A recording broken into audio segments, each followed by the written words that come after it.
Welcome to Scale Smart Live. I am your host for this evening, Taja M. Graham, CEO and founder of Ops IQ. So glad to have you here tonight. I just want to share with you guys, I've been hearing from some of our subscribers why they are finding Ops IQ so beneficial to them. So give me a minute. I want to share with you. One of the things that I'm hearing is it is providing me a playbook, Taja, that I can just simply take, run with it, and start to really see clarity in my operations. I am so grateful to hear that. It also is telling me what I'm hearing is you have provided for me a C-suite of advisors that I could have never afforded on my own. It would have cost me well over $1 million to have that type of advisement at my disposal. So I'm just grateful to hear those early on sounding praises of what's happening in Ops IQ. I welcome those of you that have not yet experienced Ops IQ. We are hosting an event on February the 11th.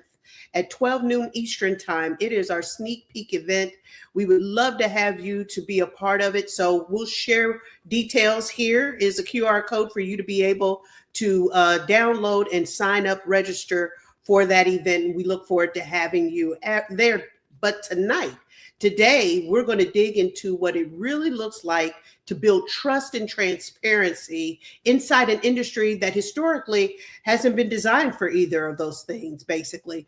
Home improvement and construction are complex, fragmented, and often confusing for consumers. They make them ripe for disruption.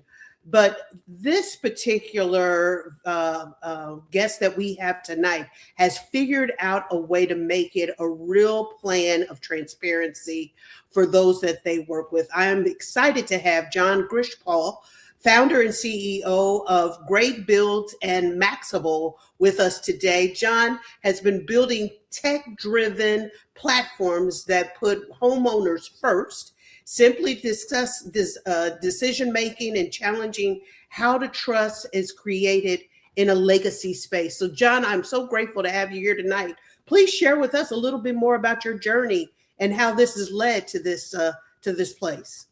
Of course. Thank you for having me. I don't know where to begin, but I run two companies. One of my companies is GreatBuildz. That's really my core entity. And we, like you said, specialize in helping homeowners find ethical, trustworthy, reliable contractors. I have a complicated background that is not directly related to the construction industry at all. But I have a background in marketing and technology and sales. And alongside my business partner, maybe 6 or 7 years ago now, we put our heads together and knew we wanted to solve a big problem. And his background was in development and construction and flipping homes for many years. So he knew firsthand how bad it was, how difficult and stressful the process of remodeling is, and also the core issue of the fact that there's just a lot of shady contractors out there and a lot of homeowners that may not know what they're getting into until it's too late. Those are valid points. And I love the fact that you were able to bring what has been your skill sets and passion over to align with that in building that trust factor for your consumers overall. That's very, very well played. Talk to us a little bit too about Maxable, because I think that's a whole different scenario as well. Right, similar but different. So I also operate another company, MaxableSpace.com, and that is really the same concept as GreatBuildz, helping homeowners, helping good people work with good people, whether they need architects, contractors, lenders, whatever. Maxable specializes in accessory dwelling units. It has different terminologies in different parts of the country, but essentially all it is an independent living space, often referred to as a tiny home, in the back of your backyard, in the back of your lot. And you can use it for family, you can use it as a rental property, you can really do whatever you want with it.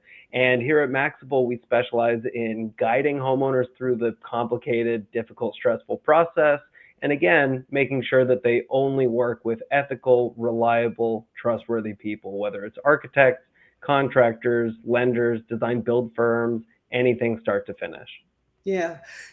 So as you and your business partners were coming together to really build out what are these dynamic brands that you have, and knowing that you wanted at the intersection that transparency to be more than just a value, how does that get conveyed throughout your operations, especially knowing that you're dealing with contractors?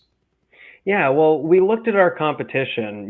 What other way is there to go find a contractor? If I'm a homeowner and I want to build an ADU, or if I want to redo my kitchen, I can either go to Google or Yelp or some other websites that I'd rather not talk about, and it'll show me a list of options, and I can call them, and maybe the top five options are the top five best, but Mhm. more often than not, it's actually the ones paying the most for advertising.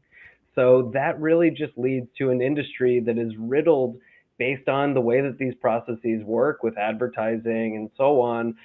The best contractors are not necessarily the most successful ones. They're not the ones getting the most business, and they're not necessarily the ones coming up at the top of Google. So it's not that easy to find a good contractor, even if you have the old fashioned methods of searching for one. So we knew that there had to be a better approach, a better way, and honestly, a more human led, human focused approach so that homeowners who don't do this very often not only have the way to get in contact with the right people, but also the support and guidance through the process to ensure that they feel confident with making their decisions with who they hire and how they approach their project.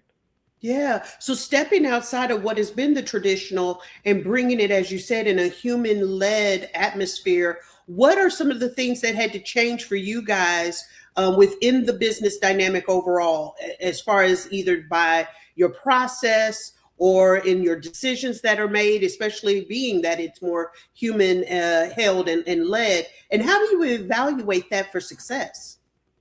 So I'd say the core differentiation here is the fact that the old way of doing things, like the Yelp or the Angie's List, those types of websites, they benefit by having as many companies, as many contractors join their network as possible. Interesting. They sell leads or they sell ad space.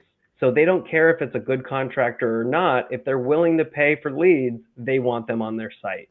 So inherently, based on that business model, based on that approach of building a business, you are incentivizing as much as possible, whereas with regard to contractors, whereas truly what we believe is it's not about having as many contractors in the network as possible, but really taking the time to thoroughly evaluate every single contractor to ensure that they're good, to ensure that they're trustworthy, to ensure that the company is led by good, honest people. And that's just how I like to do business. I like working with people I can trust. I like doing business with people who are good people. And that's really what led us to create our business model where we don't sell leads, we don't sell advertising. Contractors can never pay to get involved in the network. The only way that we make money is if a homeowner meets with one of our contractors, they absolutely love them, and the price is right. A homeowner hires the contractor pays us a small marketing fee. Plus, we stay involved every step of the way. We really want to see every single project through completion. So we check in with the homeowner, we check in with the contractor, we provide guidance and support as needed to ensure that every project that a homeowner hires a contractor through us for, we can ensure that everything is completed properly and that the homeowner is happy with the finished result.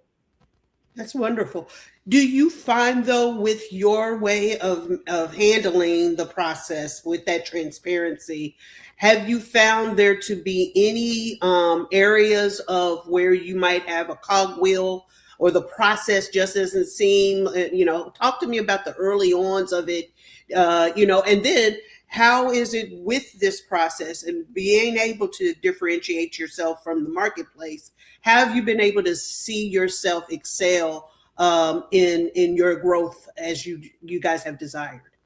I mean, that's the name of the game here. Where your show is called Scale Smart, Yeah. right? The question is, how do you scale a business that is so human led? And it's not easy because as we've had many conversations over the years of how can we rapidly grow, how can we double, quadruple in size by next year, the conversation always comes back to the fact that we have humans in the loop. It's so, so important. And a lot of our customers, that's one of the most important elements of what we do, is the fact that they have someone that they can talk to. It's not a system. It's not an automated approach. There's no fancy app. I'm not an app developer. But what I know how to do is ensure that people feel safe, feel protected. And so it's not, I'll say the name of the game has not always been focused on hyper growth and scaling quickly for us. We want to make sure that we can uphold our quality standards for contractors, as well as our customer experience that we provide to our homeowner clients. So it really comes down to thinking about what are the most important elements of our business, what processes are imperative to ensure that we can deliver on our brand promise, and what other elements of our business can we automate, can we streamline on the back end? How can we ensure that we can still deliver an excellent experience while making things as efficient and effective as possible behind the scenes? That's a good point. Well, let's talk about a little bit about the bringing transparency to home improvement projects, which is our topic for one of our topics for tonight. For homeowners, clarity often feels simply on the surface, but it requires a lot of internal alignment. To your point about the human touches and the capital that you've invested there, what had been let me rephrase this a little bit. What have been true inside the business before you could simplify the experiences for those customers? I'd say when it comes to transparency, I'd say our main focus, at least from the very beginning, has always been extremely thoroughly vetted contractors. We didn't develop a fancy algorithm. We don't have some sophisticated back end. That's not what we do. We focus on making sure that people feel safe. And what that means is putting in the hard work to evaluate contractors. I don't have a secret sauce. And like I said, it's not a fancy algorithm. I have pages on my website that reveal every single step that we take to vet our contractors. But the problem is, for the average homeowner, it's difficult, it's confusing, it's time consuming. So we figured if we can streamline that process on our end and thoroughly, effectively evaluate many, many contractors in every single area that we operate in, that can make the process so much easier for the homeowner. They don't need to sort through hundreds of listings online. They don't need to read through dozens and dozens of reviews and different websites. They come to us, they tell us exactly where they're located, what type of project they want to do, their budget, their timeline, and we handpick the right contractors based on what we know about them that are best fit for that project. And it's not, there's no smoke and mirrors, there's no disguise. Alongside every time we introduce a contractor, we include a full detailed report that we've run about them, including reviews that we've read, feedback that we've gotten from clients that we've spoken with, their license number, how long they've been in business for, their insurance and their workers' compensation, general liability, their bond, every single detail that homeowners should be looking into but may not have the time. We put it right in front of them so that it's super clear to them that this isn't a lie. There's no fancy tricks here. We're showing you everything. You've got the cards in front of you, and it's up to you.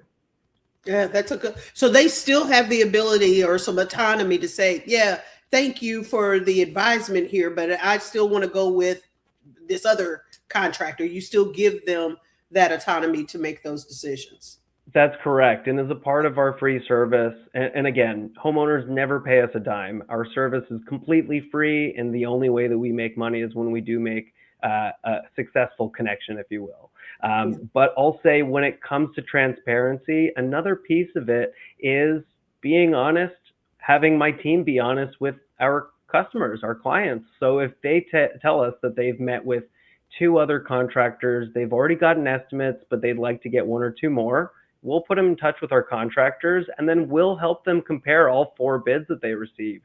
We'll put them side by side. I created a really helpful tool that helps homeowners evenly, effectively evaluate multiple bids, because that's another major issue in this industry, is that No two estimates will ever look alike. Mm. So it's really difficult to tell, okay, I got 3 bids, one for 30K, one for 50K, one for 70. With You would like to think that the $30,000 bid is the right one, but you never know. There are often things missing. There are things intentionally omitted sometimes. So that's a part of our free service, is ensuring that homeowners make the right decision, whether it's one of our contractors or not, and we'll tell them as such. Yeah.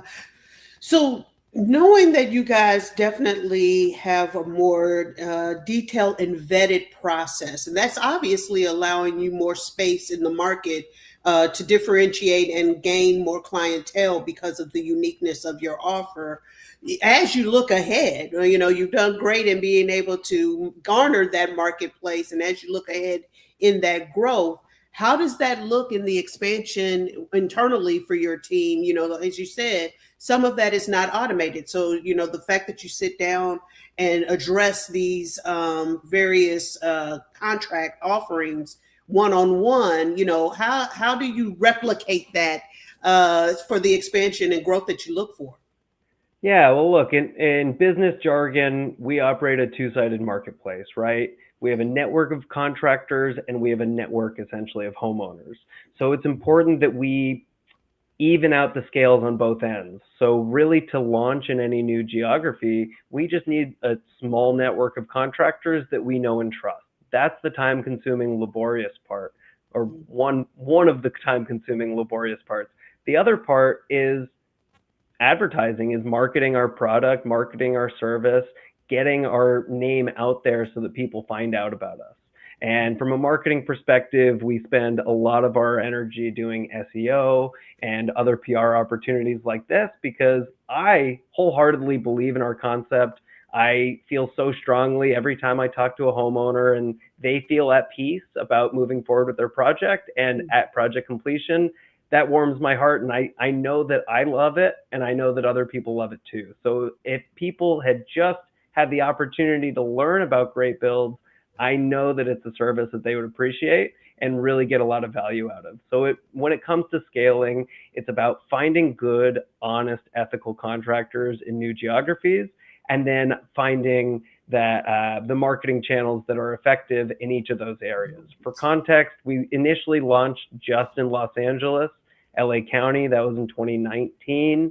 After a few years, we felt comfortable growing to a few of the surrounding counties. And over the past 2 years, we have now operated throughout pretty much all of California.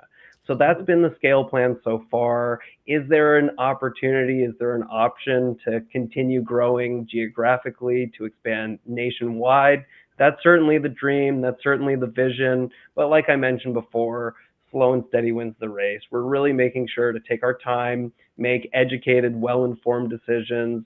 And I am not willing to scale this business if it compromises our brand identity and our ethos as an organization. So it's slow and steady. It's making cautious risks and making moves that make the most sense for our business.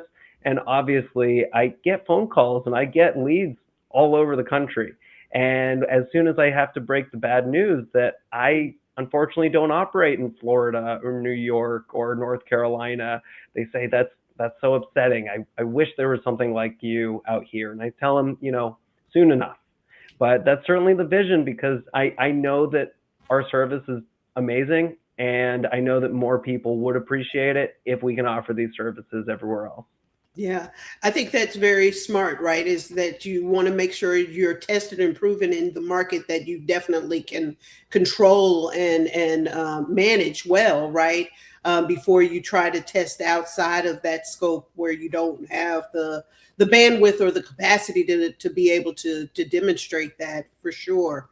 How does that look? Because again, you're managing and operating in two different logos right now, right? So how does that look even on the other side with the other brand? Because there seems to be a very succinct focus over here. How does that translate over to the other brand? So on the front end, they operate fully independently. As soon as we get leads through our Maxable website, we engage them with our Maxable staff. But if they need a contractor, then we liaise them over to our GreatBuildz entity, because the way that we kind of operate it behind the scenes, we're sister companies, and Maxable is powered by the GreatBuildz contractor service, if you will. So on the front end, GreatBuildz helps homeowners find contractors. Maxable helps homeowners build ADUs. But on the back end, we have pretty much the same network of contractors, because if it's a good contractor that builds ADUs, they belong in the GreatBuildz network as well. Yeah, very smart. Absolutely. Well, let's tackle what is this second subtopic we have tonight: building tech-driven platforms with limited resources.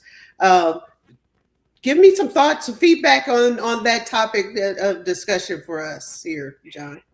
Yeah, there's a lot to talk about. I mean, like I mentioned, how can I grow and scale my business while not sacrificing the human-led approach? Technology. And it really comes down to finding the right systems that work for us. Figuring out how to streamline operations, automate the stuff that is okay to be automated, like some email, like some background maintenance and management and database work. How can I get the boring stuff out of the way and make sure that I'm having my employees do the most important work possible?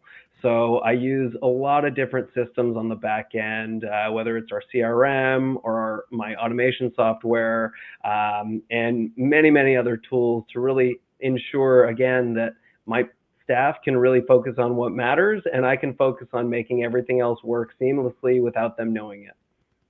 And so as you've continued to grow, do you find yourself doing an evaluation and making certain that those systems that you're using or the process that you're using is expanding with you in the way that you see it moving forward? Yeah, I'll say pretty much any tool that I build, whether it's public facing or behind the scenes, the initial build is just a test, because I don't know if it's going to work, and I don't know if it's going to be useful, and I don't know if anyone's going to get benefit out of it.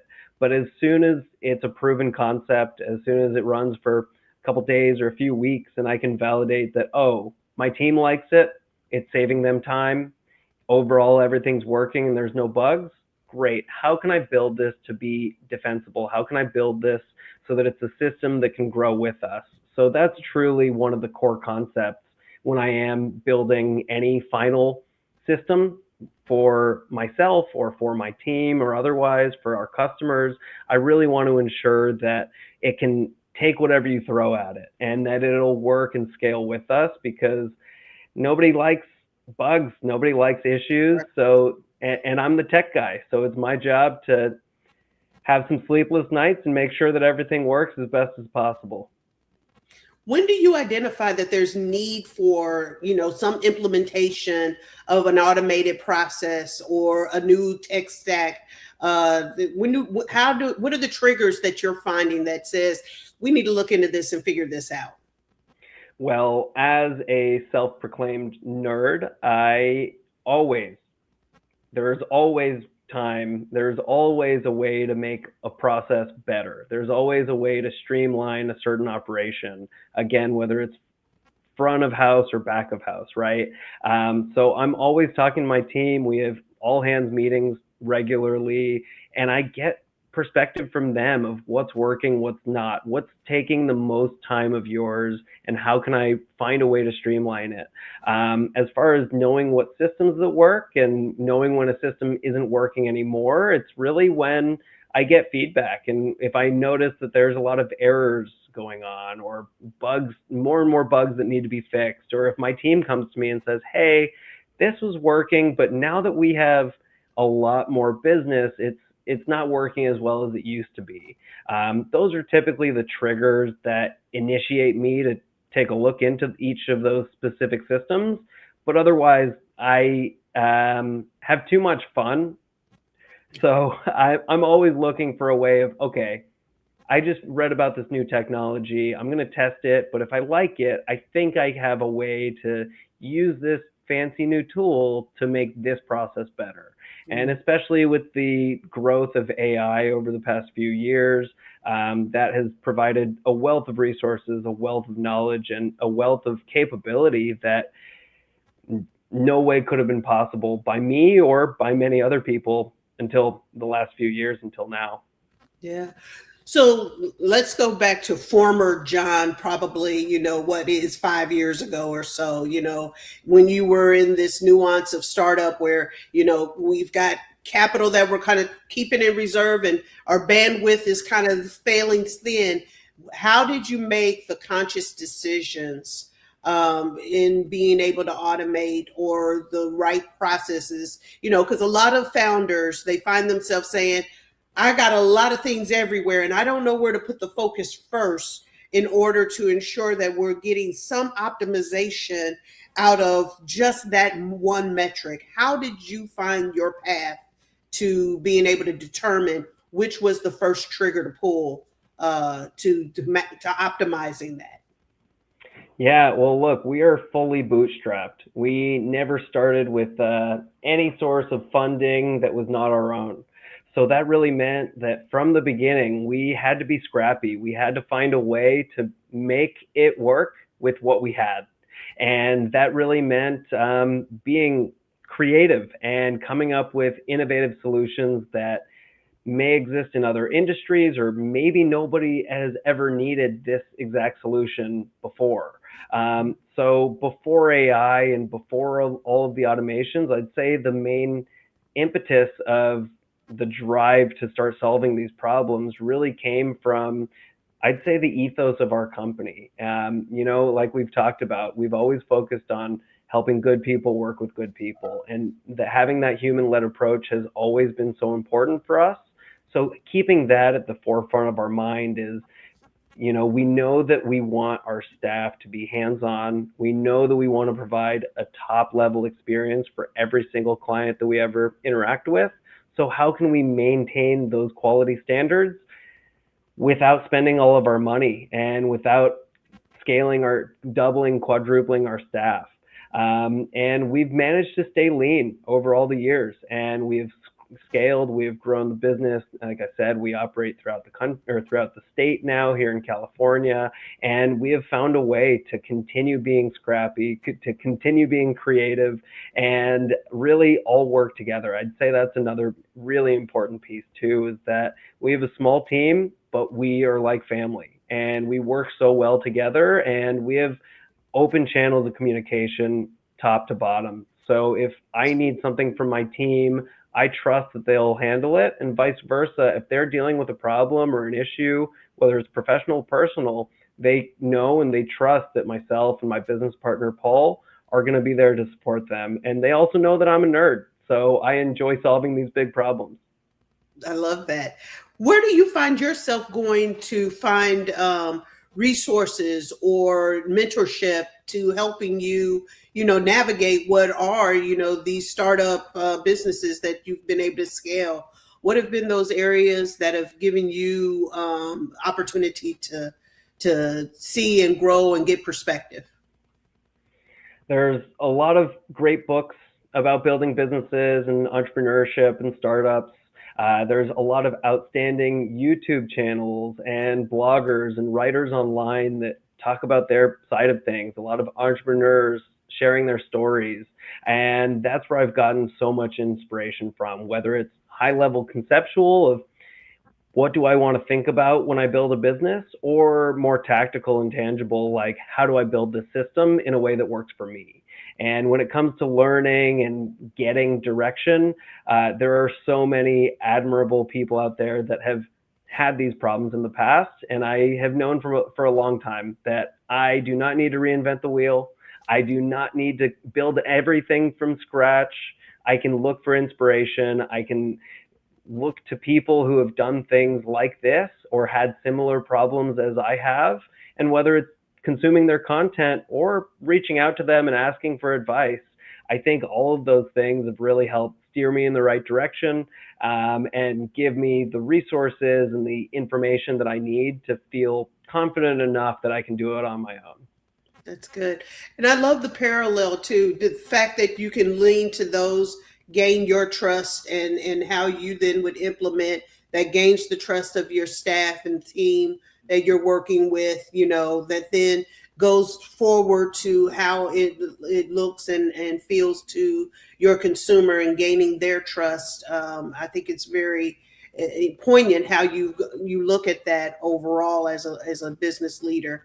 I appreciate that point of references throughout, and I think that then speaks again to the transparency that you have been able to quickly gain in the consumer base that you are in the industry that really has been broken in that area. So let's look at our last topic of this evening, because I think it kind of full circles back. How do you rebuild the trust in a broken industry? Rebuilding trust in a broken industry. We kind of just talked about it. Trust is created by one good interaction. It's created through consistency, which you've talked about tonight. What do you pay the closest attention to as you scale to make sure trust doesn't erode?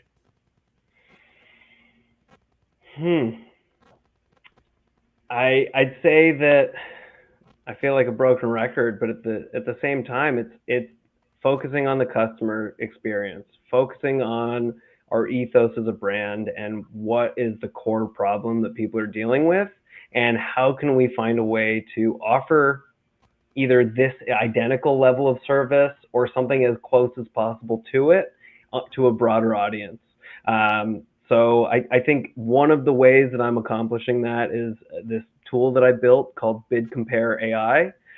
Like I said, we specialize in helping homeowners choose the right contractor. And one of the most important steps in that process is evaluating bids. And they're so difficult to read. And the average homeowner who doesn't remodel very often may not know what to look for, may not be able to spot the red flags that they should. So when it's between vetting a contractor and evaluating bids from a contractor, there's a lot of telltale signs that you can identify in a contractor's estimate, especially when you have 2 or 3 or 4 that you can compare. So this tool that I created, Bid Compare AI, essentially takes all of our experience, all of our wisdom in evaluating contractor estimates, identifying potential red flags, looking for red herrings and looking for what is truly a good bid, not necessarily just a cheap bid. And that tool works on its own.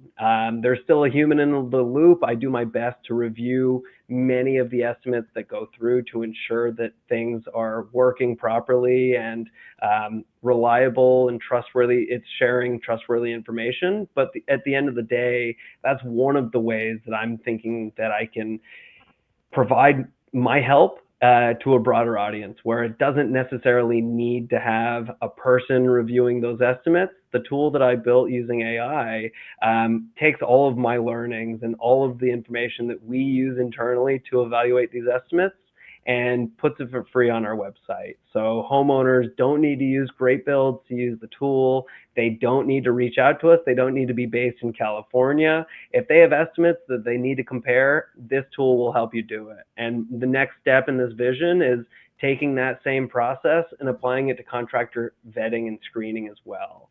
Like I said, a lot of the things we do to screen contractors are not difficult or necessarily even confusing. It's just time consuming. It takes effort to go through all the steps required. But that is especially a space where AI is revolutionary in a sense, because it's not going to do the thinking for us, not necessarily. It's not going to do the creative work for us, but it can do a lot of the busy work for us. And that's the systems that are, those are the concepts that are being proven more and more now as AI continues to develop. So the busy work of going to 10 different websites, evaluating reviews, going to the state licensing board to verify their license, to ensure that they have insurance and workers' compensation. A lot of that work can be streamlined and automated, and I'm not working on it yet, but that's certainly the vision. So let me ask you the tricky question here, Jon. So your consumer base, and I love the add value of being able to pull in what are those quotes and being able to determine what is the best operable one to suggest. I think that is brilliant. Even if it's not in an area that you provide service to, it definitely speaks and expresses to you want to give that value of transparency. I love that. Your customer base, or those that you are reaching out to, that consumer, builds trust in you based on the things that you are providing in way of what is the ability to look at the quotes, what it is in the fact that you are vetting these contractors on their behalf so that they don't have to exhaust the time and energies into it. How does that convey? And I know you spend a lot of time in ensuring that these are very high quality contractors, but has there been the occasion where a contractor doesn't live up to your expectations? How did that look for you, and how did you overcome that challenge? It has happened before. I'm not going to lie and tell you that we have the perfect network, because turns out every contractor in our network is also human. And it's important to remember that the person sitting at the counter across from you, the bank teller, the person at the grocery store, these are all people. And every business that tries to run a positive environment, we do our best. But there's always issues. People always make mistakes. And honestly, what we really identified in this space is we've talked a lot about the one half of the contractor experience is making sure that they're vetted and honest and trustworthy. But the other piece that we haven't spent too much time on is the fact that the average homeowner doesn't know how to approach these projects. So it's really about helping with equipping them with the right questions to ask their contractors. Just because we vetted them doesn't mean you're going to love them. It means that they pass our test. So it's important that our customers, the homeowners that we work with, that they ask these contractors the questions that are important to them, so that they can continue to ensure that we know that they're vetted, but they need to ensure that they're the right fit. And that said, there has been an occasion years ago where a homeowner hired one of our contractors. This was actually one of our favorite contractors. He had done so much great work for us, and so many homeowners absolutely loved him. But when he was hired for this project, he was going through a divorce. He, I think, had lost someone in his family. He was going through a lot of turmoil in his personal life. And in front of the customer, he had a total mental breakdown and got aggressive. Fortunately not violent, but it turned into very quickly it turned into a very stressful situation. And at the end of the day, like I said, he was a good guy, and he still is a good guy, but he made a mistake and he let his emotions get the best of him. And obviously that had the ability to tarnish our reputation as a company, for that homeowner to never trust us again. But going back to the trust and honesty piece, we were very upfront with that homeowner. We were very transparent with them about what had gone on, the fact that we were extremely apologetic that they were in such a situation, but because we had built the rapport over the time and because they had enough faith in us, we asked if they would consider letting us introduce them to a couple other contractors, and they trusted us to do that. They ended up hiring another contractor from our network. Obviously, they got rid of the previous contractor, and we never worked with them again either. But the new contractor that they hired, they loved him, and he did a job well done. So things slip between the cracks. People make mistakes. And on one hand, it's about owning up to it when we do make mistakes, and also doing everything we can to support them and give them as much love as they might need. Not to buy back their love. We don't need them to love us. We just need them to give us a chance. And again, no contractor is perfect. And for anyone who's ever remodeled before, it's never 100% amazing. There's always things that go wrong. There's always a disagreement between the homeowner and the contractor. But what I always like to say to everyone that I talk to, every homeowner that I talk to, thinking about a remodel at least, is that it's not if anything will go wrong in the project, because for any large scale remodel, something will go wrong. But a good contractor is the one who will treat you with respect and meet you in the middle and work with you to find a solution, as opposed to pointing fingers and playing the blame game and making it all the homeowner's fault.